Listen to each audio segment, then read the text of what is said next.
What? Man studying a university degree, and the freaking respect I get is they just expect another video to come out. I just sod the lot of you. I've been taking a break just to get my affairs in order so that I can resume the usual program of integrating this freaking YouTube bollocks inside my learning experience, which has been really fun, by the way. Really bloody fun! So, to introduce myself slowly back into the curve, I've got Minecraft for you today. Yes, Minecraft. Of all the games I've done, it's not the worst, but to be honest, that isn't particularly difficult considering Puma Family Simulator, play clip. But it's on my laptop for technical reasons that I won't go into because I'm bored of repeating them to people that don't understand them. If you're wondering why the room looks different, I'm in new accommodation, so of course the room is going to look different. It's not this room, my original room. I am here on a weekend trip, so just go and watch the frickin' video.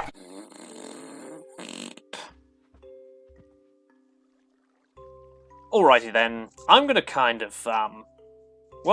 fast track through my introduction a little bit. I'm gonna be skipping around a lot. I'm gonna make this quick. I developed this survival world over, it's been a couple of days, maybe even a week or so since I've been on here, but really, I developed this for the purposes of creating this video. Fun fact, I did try to make a video like this, but, about last week, since I started, playing, and then, I thought it was so hideously boring that I thought it was just necessary to stop. Just out of human compulsion, I could not bring myself to go any further because it was so dull. Just not a lot happened, it was just Minecraft, and I wanted something that was a little bit more than just Minecraft. Like, maybe focusing on particular elements rather than just a drive-by playthrough of whatever the hell comes into my head. So, I'm going to run you through a quick tour, if that's alright. Sugarcane farm, potato farm, wheat farm, cow farm. Can you spot the imposter? I can. Horse stables, industrial-sized furnace. Melon farm, pumpkin farm, beetroot farm, carrot farm, chicken farm, sheep farm. And that's all I've got for now because it's night time. Right, so the acute among you will realise that I've got some kind of, well, there seems to be random amounts of human-produced resources everywhere. And I'll tell you why. I plan to build a castle. Yes, you fools! It's a castle! Not just any castle, it's my castle. I've been working on developing a device, which is a 2x3 door, piston door, which shall retract and close, but unlike the original design, which was pressure plate activated, there'd be 2 blocks here. You'd stand over the pressure plates as you pass through the door, pistons would retract and they'd close on the other side, and be another set of pressure plates on the inside here. I have instead decided to hook it up to a button system. So, if I put this redstone here, it won't work. I just realized. And I've remembered why it won't work, and that's because, in order for this device to actually function, I need a redstone comparator. And the only way to make a redstone comparator, as you bloody veteran Minecraft sods will probably know, is using nether quartz. And where is nether quartz obtained? For the acute among you, the bloody nether. Of course it's the bloody nether. Everything that you need to get stuff done is in the bloody nether. And that's one of the fragments of today's video. But not the first. No, my genius and just absolutely brilliant plan. It's the best plan.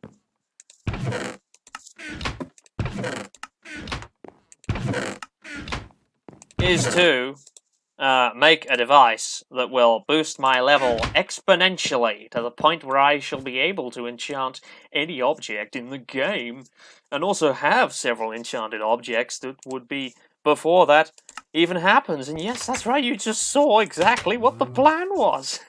I planned to reveal that a little smoother, but yeah, it's fishing. Shall we? Welcome, ladies and gentlemen, to Fishing 101 with the mighty Bertie 5 himself. Step 1. Find yourself a body of water. Be it heavily populated with fish or not, you will catch. The only difference is, having fish in there will greatly improve your chances of success when casting the line. There we go, we have a host of fish here. Press right mouse button, or alternatively, left trigger, to cast your line. Wait until bubbles show, and then, just as it dips, release, and the treasures shall be yours, and you just repeat the process infinitely until you have experience overflowing, and then you will be able to enchant anything in the world. How's my inventory looking? It's goddamn full. Handy hint for first-time fishermen, empty your inventory beforehand, as these treasures will be plentiful and diverse and will not stack. Therefore, you need space to carry them all. Yes, fishing. Although not a very interesting process, a massive XP maker it is, and this is something that a lot of YouTubers seem to either overlook or they don't include it in their videos because it can be very boring. But, with the power of editing, I shall give you the best fishing experience, and I shall reveal to you only the treasures.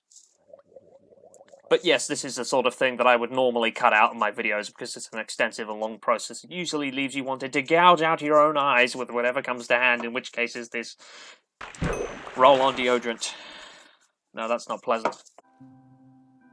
Friendly fisherman's hint, always keep your eyes out for the undead while fishing, because they will most certainly keep their eyes on you. Their cold, soulless eyes, peering from the depths of ethereal...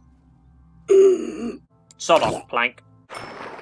So the key to this technique is casting the line directly over what fish you intend to catch. Well, not fish that you intend to catch, but you will catch something that is... The logic is flawed here. You cast your line at a salmon and you get a boot. That is what this game tells you, is that casting your line at fish improves your chances of catching. But you could catch anything, so that really means nothing altogether. But you're most likely to catch mostly fish and then maybe some treasures, but with the power of enchantments, you can make that all change. I'm going to follow this little family of salmon here because, of course, them in close numbers gives me lots of loot.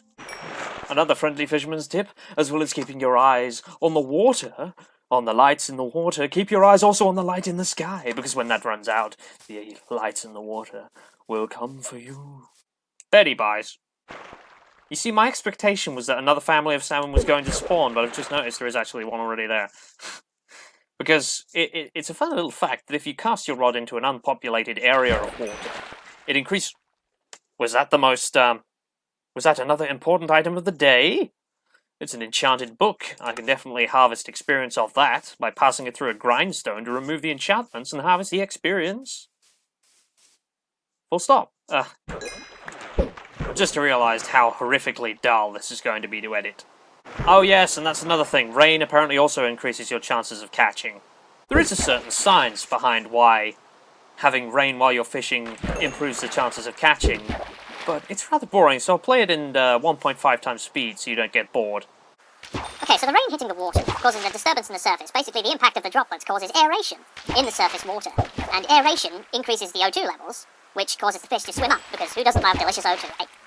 And thus, when you have surface fishing, baits, and rods, and lines, and so forth, you're more likely to catch from the surface when it's raining. Rant over. On with the fishing. I just picked up something interesting there and did not react to it. Let's see what we actually have here. Bow with power 3. That's not bad, but I know we can do better.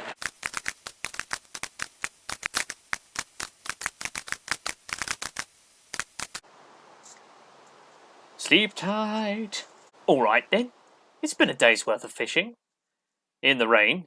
And, well, let's check out the yield, shall we? Well, so, bear in mind that it's only the top 5 items that are in my inventory automatically. After that day's worth of fishing, we've managed to collect some string pufferfish.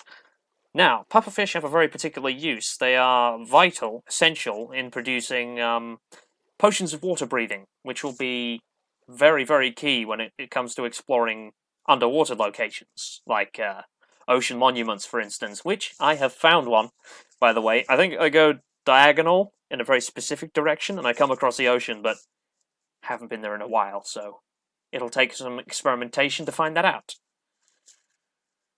Obviously a huge food yield, like 27 raw salmon, 44 raw cod, just from a day's worth of fishing, a Minecraft day's worth of fishing anyway.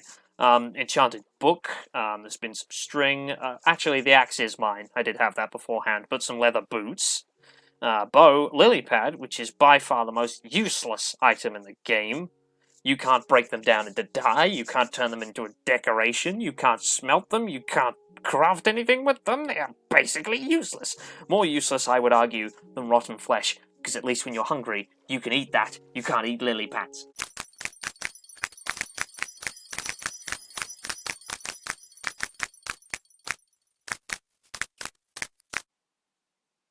I will just mention this, it's not like I'm in a total state of peace and quiet. I just missed that catch. I don't care. I'm not in a total state of peace and quiet at the minute because there's some strange scratching sounds coming from the ceiling above. And the fact that my room is technically more of an outbuilding than a room in itself. It's kind of like a little detachment that they bolted onto the side of the house. There should be nothing above me right now. Suggests that there might be something going on up there. I just caught a fishing rod as well, out of curiosity.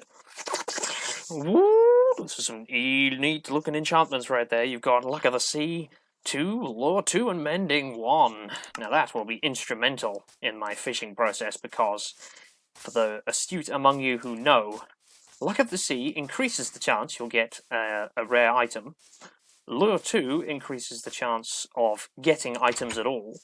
And mending means that your fishing rod will repair itself every time you catch. So essentially it's an infinitely repairing fishing rod, which is genius. So I'll just make that.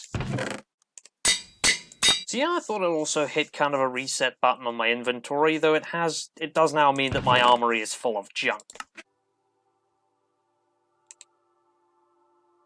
Sleep, Sloop. Sleep, Sloop. Sleep, Sloop. Sleep. Oh, come on. Don't tell me this idiot's going to get in the way of my freaking sleeping pattern. Die, Tosspot. Die. You are stopping me from sleeping. You're preventing me from going to bed. Which means you must die. Thank you. Sleepy Sloopy. Okie dokie then, so with these enchantments, it should speed up the process forthwith. Pew! That's an enchanted book. What is that? Protection and Lure? That'll be important later. And there's no curse of vanishing on it either, which means I can actually apply it to something without it disappearing when I die.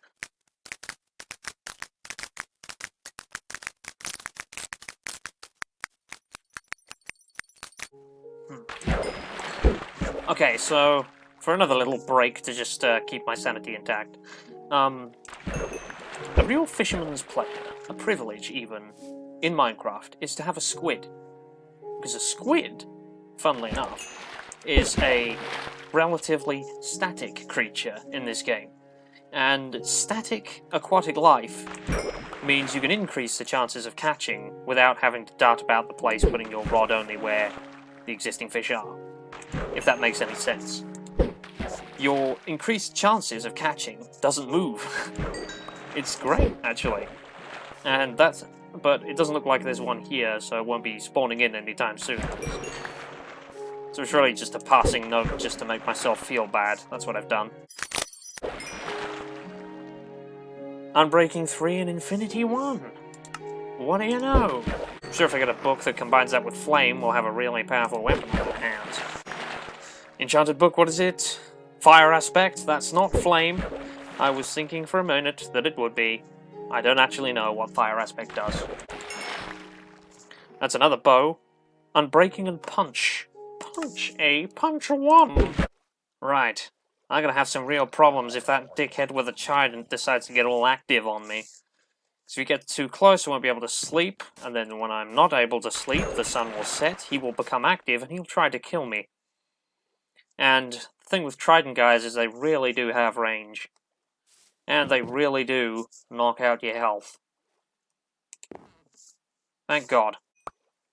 I notice I'm progressively slipping down in the frame, and I don't know if that's just me or... It's definitely me. I'm just kind of sinking into my chair from eventual perpetual boredom. Hi, it's Josh from the editing phase of this video, and I just wanted to tell you why it's a 20-second long piece of garbled nonsense. That's because I'd had enough of editing about 1.5 hours worth of fishing footage, and I wanted to get on with my life and get out of it!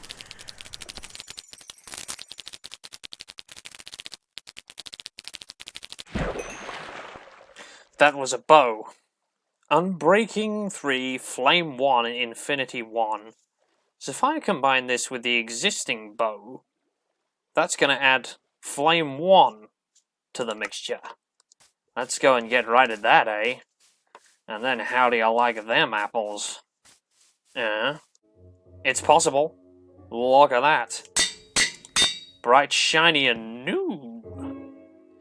Okay, I think we're done. I think we're about done with fishing for today. It's generated a surprising amount of yield. Many saddles, which I will go on to not use, of course. I may need some more chests, because I am tragically running out of room here. I mean, obviously the boots I can forge together into something different. Forge is the wrong word, they're made of leather. But, you know, just get a grindstone, dink donk, dink, dink donk. You got yourself a fresh pair of boots. When the going gets tough, you know, just put on a fresh pair of boots and then saunter around like, yeah. Things are going well. Tripwire hooks, obviously. The water bottles I'll store in, not here. Put it down. So when I was doing my session last week, I had what alcoholics like to call a moment of clarity.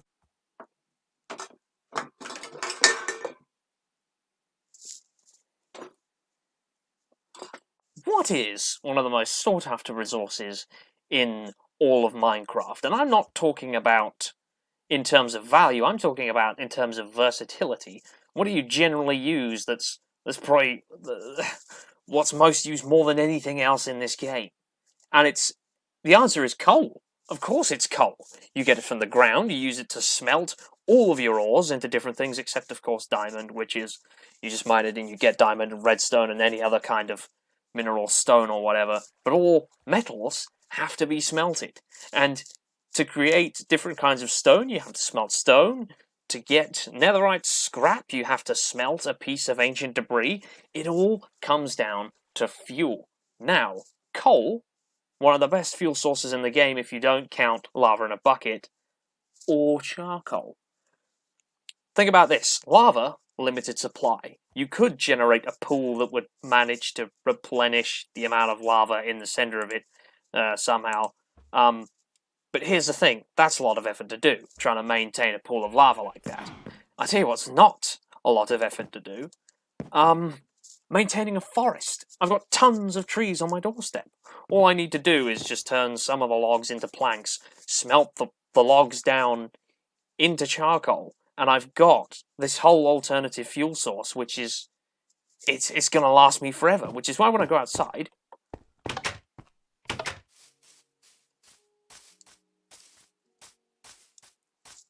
I built this. The Ultimate Furnacerino 5000. That's the best name I can come up with for it at the minute now. But yes, it is what it is. It's 16 furnaces in a cramped little space like that. So in our second segment today, we have the Nether. Just kidding. You probably noticed in the bottom right-hand corner. You can see that, right? Bottom right-hand corner of my inventory, my quick bar. I screwed that up. It's a treasure map. We're going to find the treasure, whether you like it or not. And that's going to be the second segment, because I'm really boring.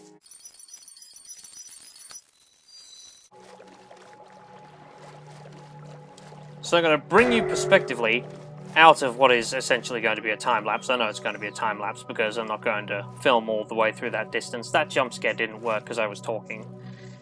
Here is the Ocean Monument, guys. It turns out it is just in a straight line rather than a diagonal, which is going to make it even more convenient to find in the future. I hope. Fingers crossed. Back to the time-lapse.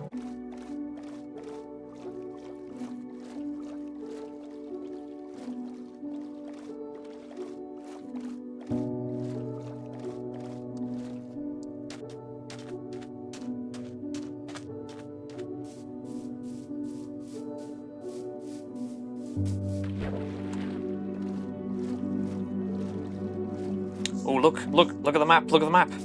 It's starting to appear, which means we must be, soon enough, coming across the location of the treasure.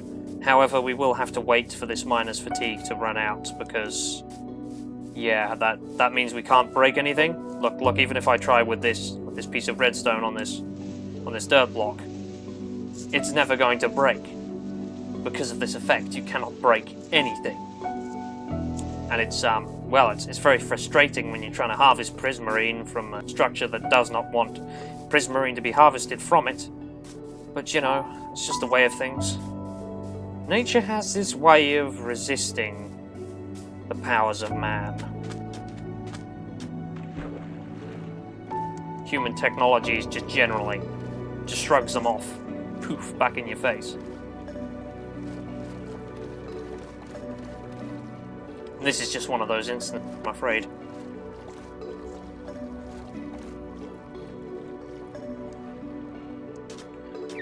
Right, so we found the patch of desert shoreline in which the treasure chest is located. It looks like I tried to find it before. Don't tell me I already... Jesus freaking Christ!